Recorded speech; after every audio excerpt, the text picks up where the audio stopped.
कौम है जो मानती है नशा कर देने से सेक्स खत्म हो जाता है, लेकिन एक ऐसे भी लोग हैं जो कहते हैं नशा करने से सेक्स बहुत अच्छा होता है। सच क्या? क्या सच?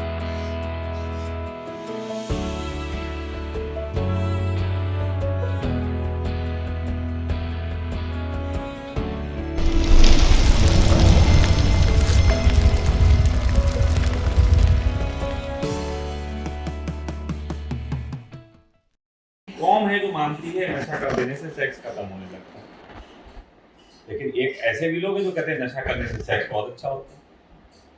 सच क्या? क्या सच? नशा करने के बाद ना वो इनहिबिशन कम हो जाता है, तो सेक्स अच्छा कर सकते बताओ बताओ, चलो थोड़ा बताओ। हो। आपने एक्सपीरियंस किया? नहीं, मैंने दोनों एक्सपीरियंस किए, लेकिन कारण नहीं पता लोगों का। लोगों को कारण नहीं पता कि नशा करने से ऐसा होता क्यों। सच बात तो यह है कि नशा करने से इंद्रियों पे दिमाग की पकड़ कम हो जाती है, अब प्रोसेस स्लो हो जाता है। ऐसे करके आप एक आप तेज कदम चल रहे हैं, नशा करने वाला थोड़ा हल्के हल्के कदम चलेगा। अब एक आदमी के दिमाग की शरीर पे पकड़ कम हुई और वो थोड़ा स्लो प्रोसेस में हुआ, इससे सेक्स का क्या लेना देना? अब सेक्स का लेना देना जीजित बताएगा, जीजित कहेगा अब वो स्लो होने लगा ना इसलिए सेक्स कम नहीं, हो ऐसा नहीं। ना। बताओ बताओ, तुम बताओ। पहले सेक्स करते तो ज्यादा सोचते, जो बंदा ज्यादा सोचेगा तो सही से सेक्स नहीं कर पाएगा, क्योंकि इमेज कॉन्शियस होता है।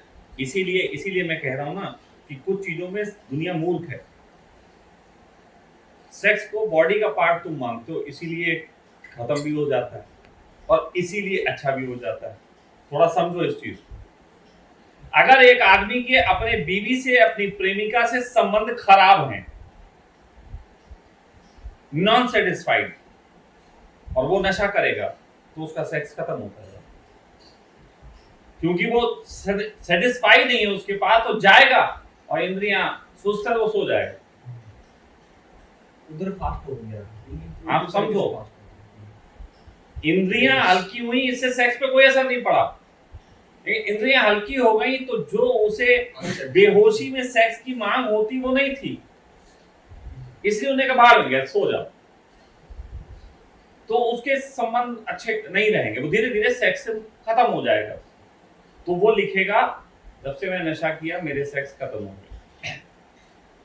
जिसका अपने प्रेमिका से संबंध अच्छा होगा, कोई झंझट नहीं होगी, उसके सेक्स का आनंद बढ़ जाएगा, क्योंकि सेक्स का ड्यूरेशन बढ़ जाएगा।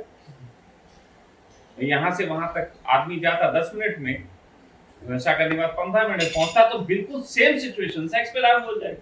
तो उसके संबंध अच्छे हो जाएंगे, वो लिखेगा मेरा सेक्स संबंध अच्छे हो गए।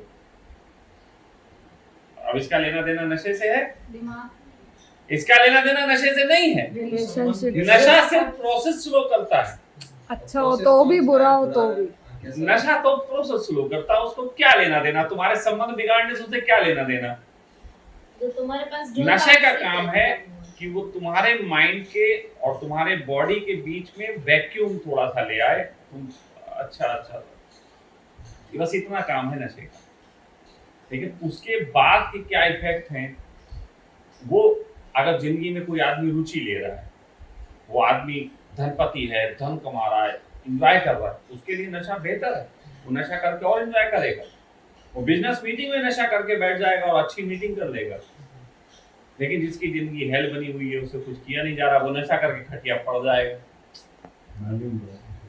तो नशे के बाद जीवन कैसा है, ये डिपेंड नहीं करता कि नशे से कुछ हुआ, डिपेंड करता है कि सामने सिचुएशन क्या थी।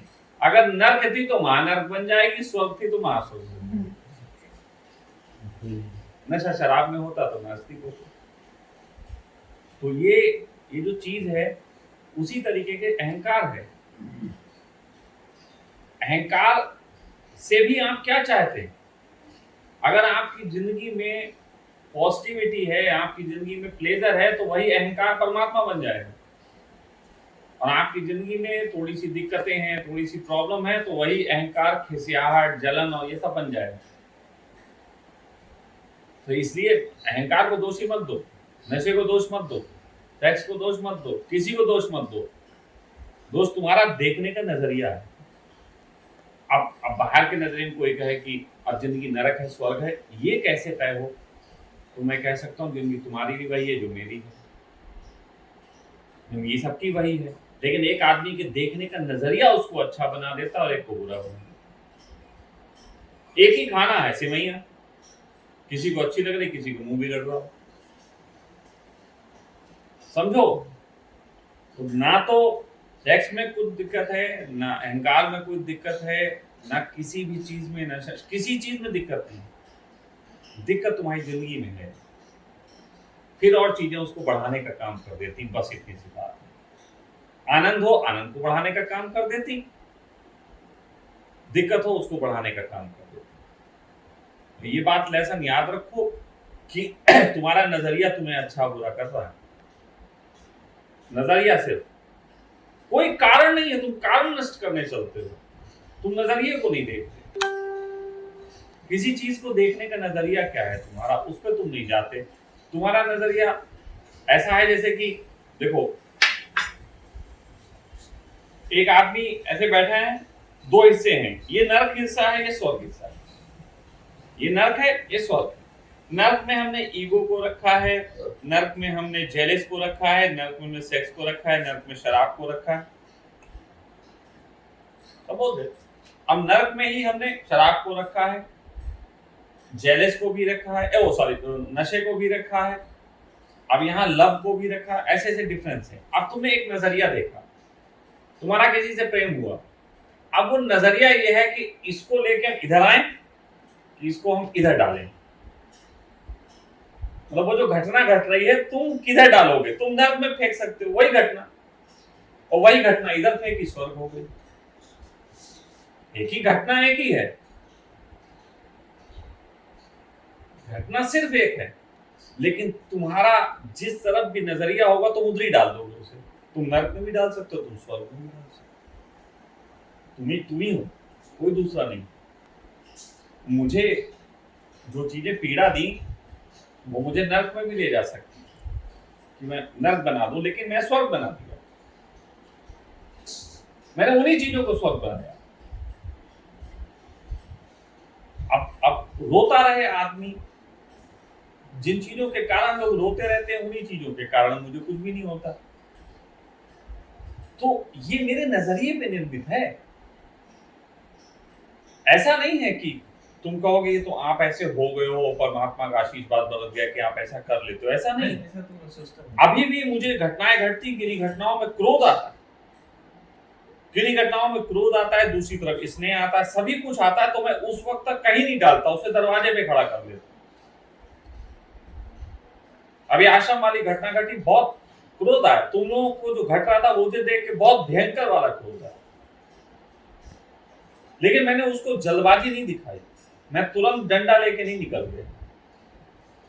मैंने उन सब चीजों को वहां रोक लिया, उन सब चीजों को पहले द्वार पे रोका, मैं रुको पहले, अब मुझे क्या चीज किस तरीके से डालनी है उस पे काम है।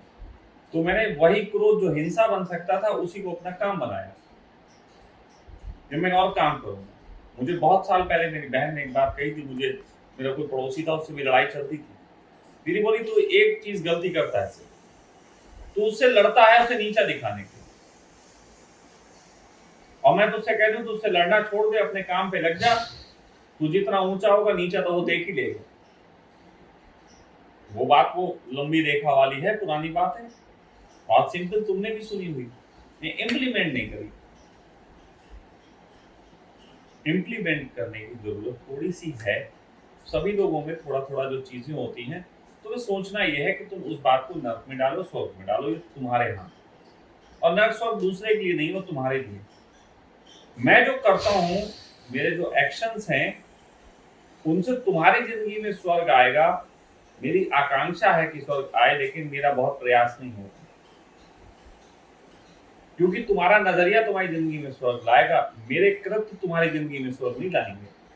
तो अगर कोई मेरे पास ये सोच के आ गया कि स्वामी जी के पास हम जाएंगे, स्वामी जी कुछ ऐसा कर देंगे जिससे जिंदगी में स्वर्ग आ जाएगा, ये नहीं होगा। ये तो मैं सोचता नहीं। हाँ, ये किसी को नहीं सोचना चाहिए। मैं अपना जीवन प्रकट करूंगा तुम्हारे सामने कि जो सिचुएशन तुम्हारी है वो मेरी है, उसमें मैं आनंदित तो तुम नहीं हो। अब इसे देख के तुमने सीख लिया कि हाँ सिचुएशंस को कैसे डील करना चाहिए, तो तुम्हारा नजरिया बदलेगा, जिसका नजरिया बदलेगा उसका जीवन बदलेगा। अब नजरिया तुमने अपना पुराना रखा, आ गए तुम मेरे पास, अब मेरे जो ढंग है उसमें तुम अपने नजरिए को फिट करते रहोगे और दुखी रहोगे। ये दोनों सबसे ज्यादा ये काम करते हैं। अपने नजरिए को लेके क्यों, मतलब नजरिया बदल दो। अब वहां नहीं बदल पा रहे थे, वहां तुम्हारे पास सिचुएशन थी नहीं बदल पाए क्योंकि ये नहीं मिला वो नहीं मिला, यहां वो सब मिल गया तो नजरिया तो बदलो। अगर नजरिया नहीं बदलोगे तो चाहे कुछ हो जाए, मैं कुछ ना करता हूं।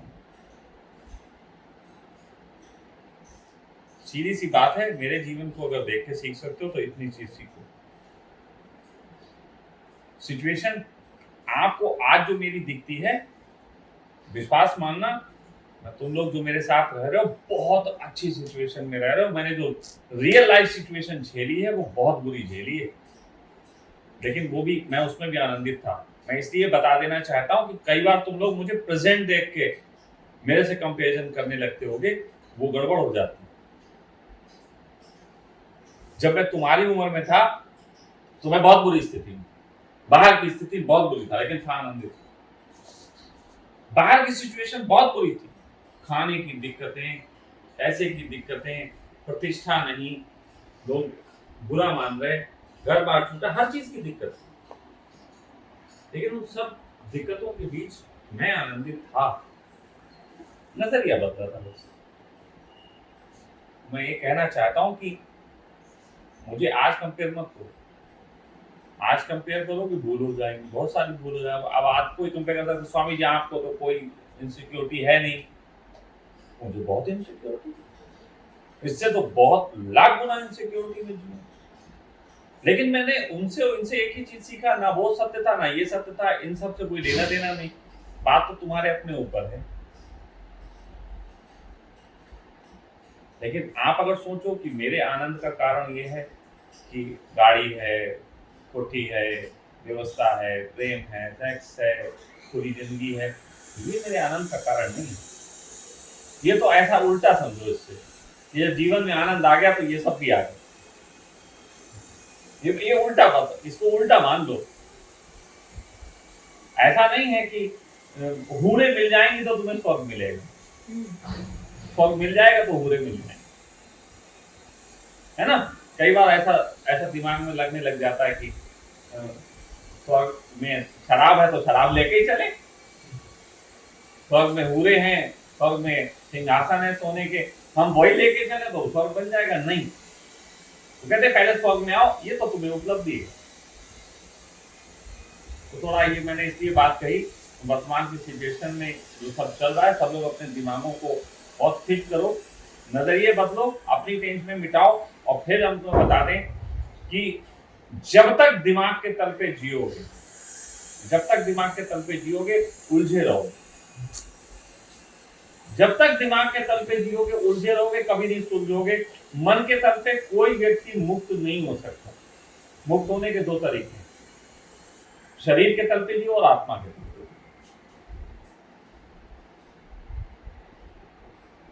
शरीर के तल पे जियो, स्वस्थ रहो, मस्त रहो, खाओ पियो, लेकिन जब संबंध हो, जब विचार हो, जब कर्म हो तो आत्मा के तल पे, सबका भला हो, नेक नियति, सबके लिए प्रयास, वो जो चीज है ना, वो आदमी बनाती। मन के तल पे उलझा हुआ आदमी ना आत्मा को पाता है ना शरीर स्वस्थ पाता है। मन के तल पे उलझे हुए आदमी का शरीर भी खराब हो जाता है और आत्मा को बिल्कुल नहीं।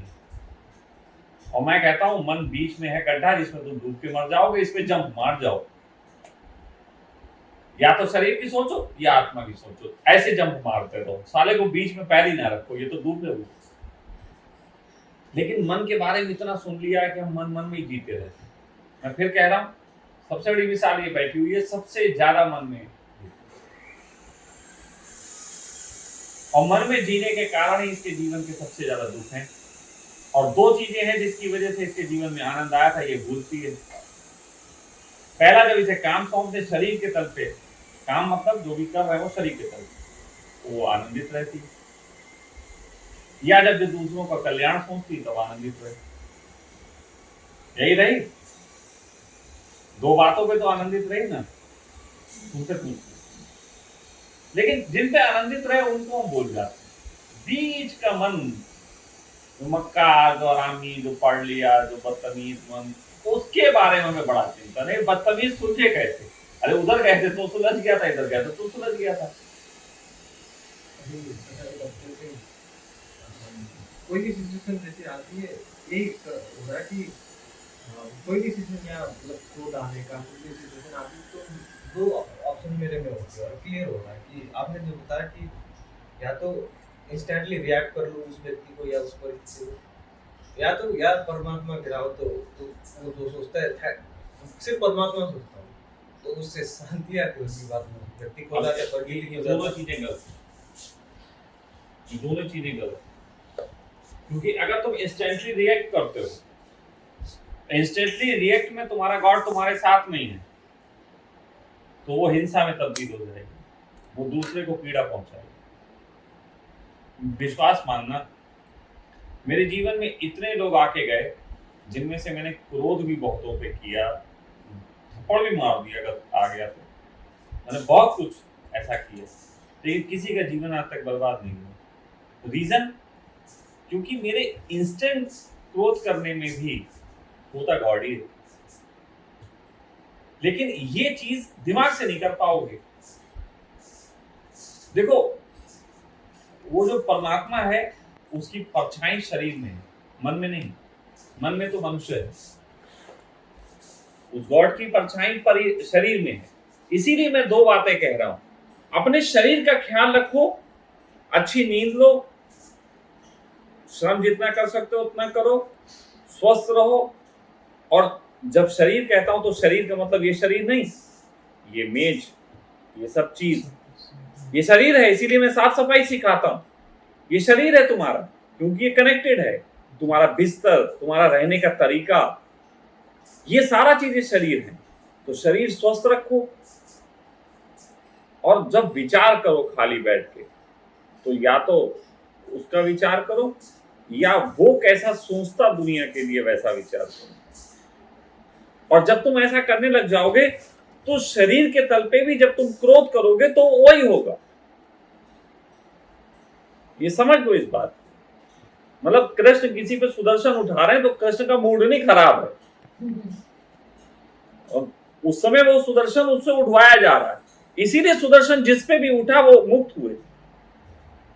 ये कमाल की बात है कि क्रोध के दो हमारे पास महान एग्जाम्पल हैं, एक राम एक कृष्ण, जिन्होंने जब भी क्रोध किया भले के लिए किया। मुझे व्यक्तिगत रूप से कोई मुझे कुछ कहे, बहुत लोग कमेंट करते हैं, मुझे कोई गुस्सा नहीं आती, लेकिन जब कोई ऐसा व्यक्ति कोई कमेंट कोई बात कहे जिसे मुझे मालूम है कि इसका ये नुकसान होने वाला है, भले वो मेरे लिए कहा गया लेकिन उसी को नुकसान होगा। जैसे एक आदमी अच्छी राह पे चल रहा है, फिर मेरे बारे में गलत कमेंट करता, तो मैं कहूँगा अब ये राह से भटकेगा, तो मुझे क्रोध आता है। राह से भटकता देख के क्रोध आता है। किसी को खुद गड्ढे में गिरता देखता हूं तो क्रोध आता है। वैसे क्रोध नहीं आता मुझे, मेरे लिए क्रोध नहीं आता। तो क्रोध का जो ढंग है, वास्तविक ढंग है, वो तभी आएगा। मैं ये नहीं कह रहा हूं करो, मैं ये कह रहा हूं कि क्रोध का वास्तविक ढंग तभी आएगा जब शरीर का सौंदर्य जानोगे और परमात्मा का आनंद और उसकी दृष्टि पहचानोगे, बीच के मन के जाल में नहीं पड़ोगे। मन के जाल में नहीं हो ना तो तुम परमात्मा ही हो, शरीर के तल पे भी हो, परमात्मा के तल पे भी। तो ये मेरा थोड़ा सा, मैं आज गहरा बोल रहा हूँ इस चीज को लेके कि आप शरीर को स्वस्थ रखो, बस इतनी ध्यान रखो, सौंदर्य बनाओ। सत्यम शिवम, और इन दोनों से मिलकर सौंदर्य। अब लोगों ने क्या रखा है कि शरीर सुंदरम, फिर मनम, फिर दुर्गम। मतलब आदमी की हालत यह है कि उन्होंने शरीर के सौंदर्य को तो जाना है लेकिन मन के साथ इतना लफड़ा किया है कि जिंदगी नरक बन गई, दुर्गम हो गई। लेकिन सही है ये, सत्यम शिवम सुंदर। ये बात बिल्कुल सिंपल है, ये कोई बहुत लंबी चौड़ी फिलॉसफी नहीं है इसमें। सर फिर आपने एक बार मतलब आश्रम में कहा था कि वो तब की बात थी, नहीं जो भी मत बताओ, आश्रम में जो कहा था वो तब की बात थी, वो उस सीढ़ी पे बात थी। अब उससे आगे कई बार लोग कहते हैं आपने पहले ये कहा था, वो पहले कहा था, वो तब था, अब ये वाला है ना। अब इस समय करंट तो ये वाला है। अब पहले तुमने सेवैयां पिछले साल कहाँ खिलाई थी? इस साल सेवैयां ठंडी हो गई। समझे। वो मुझे इससे नहीं, मैं गर्म हूं ना। सेवैयां ठंडी हो गई तो क्या अंदर जाके गर्म हो जाए। मैं वो माइक्रोवेव बोलने में बंदा सर और आश्रम की बात पर ये कि अपनी अगर संस्था भी हो तो आसपास को तो नहीं दिखती ना संस्था है भाड़ में नहीं गई, तुम्हारे अंदर तुम्हें दिखती है, तुम दूसरे को क्यों देखते हो? तो अपने को देखो रहना तो दूसरे के पास है ना। ना ना ना, तुम अपने को देखो। देखो पहले जब तुम सहज हो जाओगे, तुम अपने में आनंदित होगे, विश्वास मानना लोग तुमसे पूछेंगे आगे। पहले जब तुम आनंद होने की राह पे होगे तो सब भाग जाएंगे। जब तुम आनंदित होने चलोगे तो सब भागेंगे। वो भागेंगे भी, तुम्हारी परीक्षा है कि तुम उन्हें पकड़ तो नहीं रहे हो, क्योंकि वही असल में नर्क है। जो तुम्हारे निकट है वही नर्क है। तो पहले तो नर्क दूर जा रहा, तुम उसको पास बुला रहे हो, नर्क भैया आ जाओ हम स्वर्ग में चलते हैं, ऐसा थोड़ी ना होगा। तो तुम अपने में आनंदित हो। जब तुम हो जाओगे, तुम्हारी दृष्टि में तुम आनंदित हो, तो तुम्हारा योग्य है जो वो आ जाए। मुझे लड़कियां ऑफर करती हैं तो बात करती हैं, मैं उनसे साफ कह देता हूं, मैं 2-4 मेरे साथ पहले ही हैं, उन्हीं के साथ सेट हो जाओ तो आ जाओ। मैं ये नहीं करता कि नहीं कोई नहीं है, तू ही पिता, तू ही परमेश्वर, मैं ये नहीं करता। मैं थोड़ी बात कहना चाहता हूँ, उसको समझो। कहना ये चाहता हूं कि जो मैं हूं फिर मेरे योग्य मुझे मिलेगा। मैं समझो ना, पहले खुद तो सेटिस्फाई हूं, लेकिन जैसे ही दृष्टि दूसरे पे गई कि दूसरा हमसे राजी नहीं हो रहा, वैसे ही उसे राजी करने के लिए तुम पलटने लगते हो, वहीं से मन आने लगता है। तुम खुद के राजी होने के लिए जो करते हो वो आत्मा, तुम दूसरे को राजी कर लेने के लिए जो करते हो वो मन। सिंपल सा फैक्टर है। आप अपने में आनंदित होइए, फिर आपसे कोई आनंदित है तो ठीक है, नहीं है तो मत चुनाइए। ये अंत में ब्रह्मास्त्र है ना। बाढ़ में हम लोग इतने लोग हैं, हम लोगों से कितने लोग नाराज हैं, मत चुनाओ। लेकिन कितने लोग प्रेम करते हैं, आ जाओ। जो तुम्हारे योग्य है वो मिल जाएगा। मीठे पे मक्खी ही बैठेगी। पहले मीठा बनो। तुमको मक्खी बैठे, नमकीन रखी, इस पे बैठी नहीं रही, धोखे से आ जाएगी मीठा समझ के, फिर चली जाएगी। मत करो भाई, तुम अपने जैसे बनो। बात मानो, विश्वास मानो, अपने जैसे बनो, तुम्हें सब उपलब्ध होगा। लेकिन उपलब्ध करने के लिए भी अपने जैसे मत बनो, मजे के लिए बनो। मैं तुम्हें एक चीज देखो, हम लोगों के बीच बहुत लोग आए गए, ऐसा चलता रहता है, लेकिन मैं देखता हूँ ये आया, ये बहुत जल्दी ग्रो कर रहा है, बहुत जल्दी इसने चीज़ों को सब पकड़ लिया, इसने हर चीज़ को समझने लगा। बाहर के सौंदर्य के लिए भी, कोई चीज़ दिक्कत हो उसके लिए भी, बाजार के लिए भी, सबके लिए समझने लगा। अब जब सबके लिए समझने लगा तो मैं भी चीज़ों को देख रहा हूँ, ऐसा थोड़ी ना छुपी रहती है। तो मैं भी कहता हूँ, मैंने उससे एक दिन सिर्फ बात की, मैं पूछो ज़्यादा बात भी नहीं करता, कभी कुछ कहता भी नहीं, बस एक दिन मैंने अभी इससे एक दिन बात कही थी। मैंने कहा देखिए एक बात बता दूं, बहुत अच्छी स्थिति चल रही है, यहीं पे मन जोर मारेगा बहुत करना वाला। हो सकता है कोई घर की दिक्कत, पिता हो, बच्चे हैं, कुछ हैं, कोई घर की दिक्कत तुम्हारे मन को बेचैन करे। तो मैंने कहा उस वक्त घबराना नहीं, मुझे बता देना।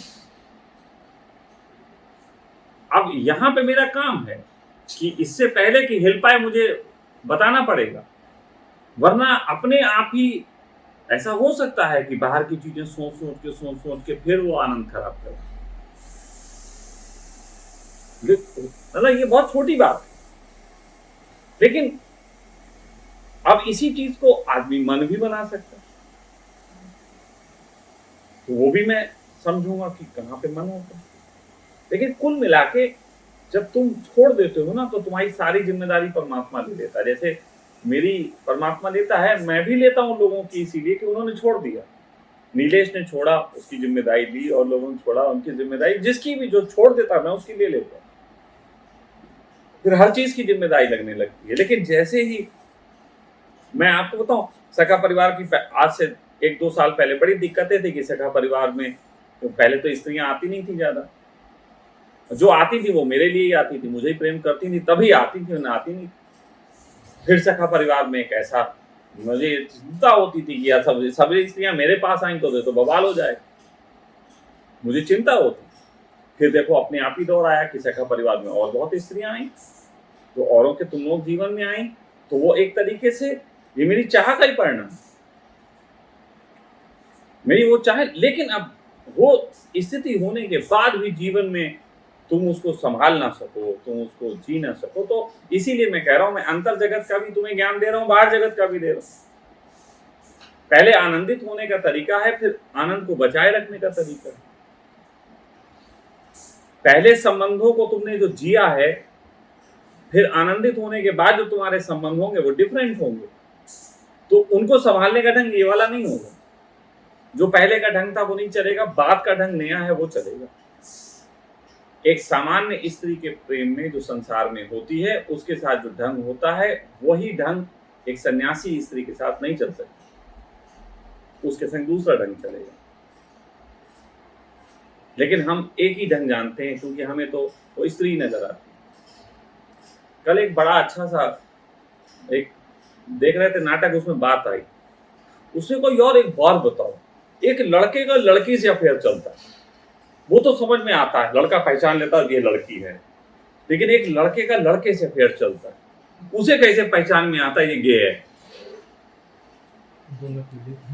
सोचो, हाव भाव से। एक लड़के को एक लड़के से संबंध बनाने के लिए उसको पहले पहचानना तो होगा गे है, या हर एक को जाके कहे कि जूता खाओगे।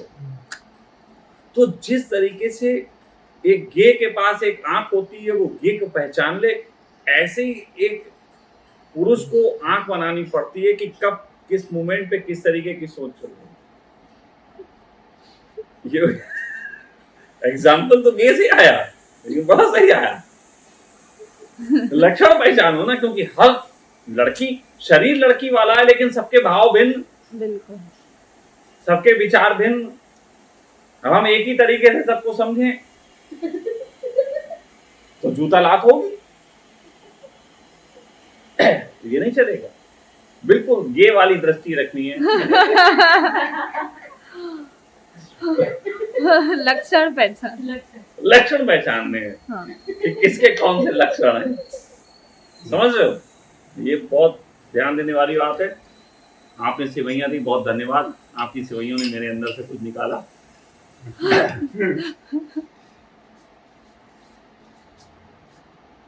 पानी दो, सेवैयां बहुत टेस्टी बनी। थोड़ी सी लेकिन गिरी हुई है, सूखी चलो हुई ये है। देखिए बिल्कुल सही है। सही है, ऐसा ध्यान से क्योंकि ऊपर जो पड़ा है उसके साथ यही होना चाहिए।